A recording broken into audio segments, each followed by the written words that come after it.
আগামী 1 নভেম্বর থেকে পশ্চিমবঙ্গে চালু হবে এসআইআর। চলবে 3 মাস। আর এই নিয়ে আগামী সপ্তাহের শুরুতেই নোটিফিকেশন জারি করতে পারে নির্বাচন কমিশন। বছর ঘুরলেই পশ্চিমবঙ্গে বিধানসভা ভোট, তার আগে কোমর বেঁধে ময়দানে নির্বাচন কমিশন।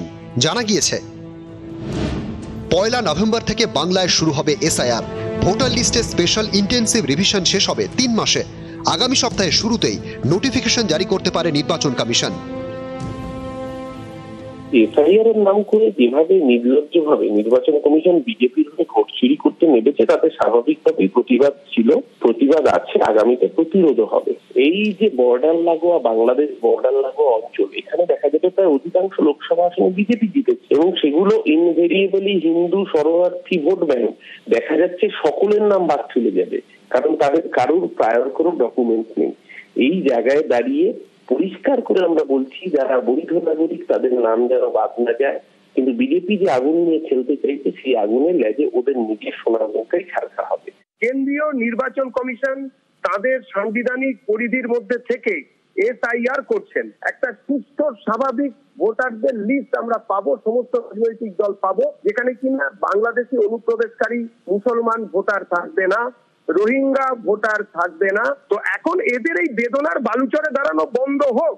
কোন মতুয়া কোন কাউকে নিয়ে এদের ভাবতে হবে না। এরা অনেক ভেবেছে, বাংলার মানুষ এখন এদের ভাবনা থেকে মুক্তি চাইছে। 26-এর নির্বাচন তৃণমূলের বিসর্জন।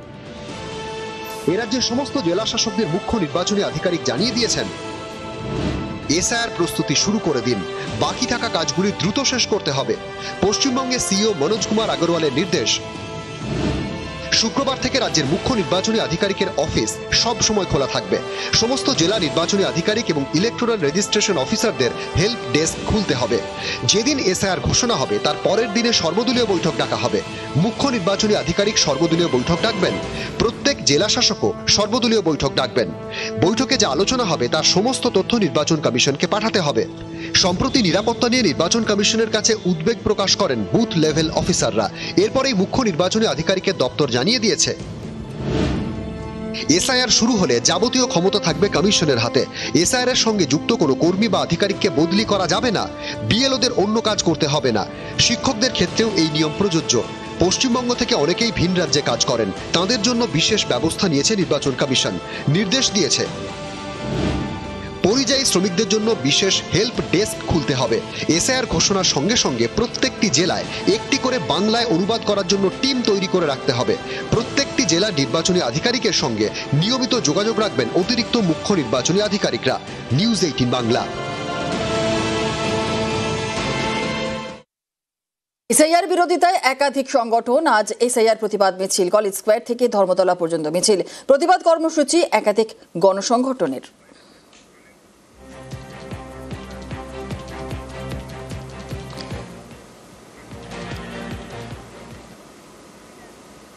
নাগরিকত্ব সংশোধনী আইন 2003 এই আইনটা বাতিলের দাবিতে আমরা আগামীকাল কলেজ স্ট্রিট থেকে আমরা মিছিল বের করব।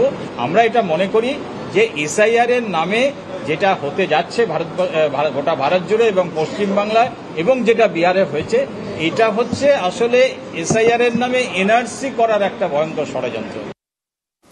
আর এদিকে এসআইআর আবহে নিশীথ উদয়ন তরজা। জেলার ক্ষেত্রে কমপক্ষে 3 লক্ষ এই ধরনের অবৈধ ভোটার রয়েছে, যাদের নাম তালিকায় রয়েছে অথচ যারা এখানে বসবাস করেন না।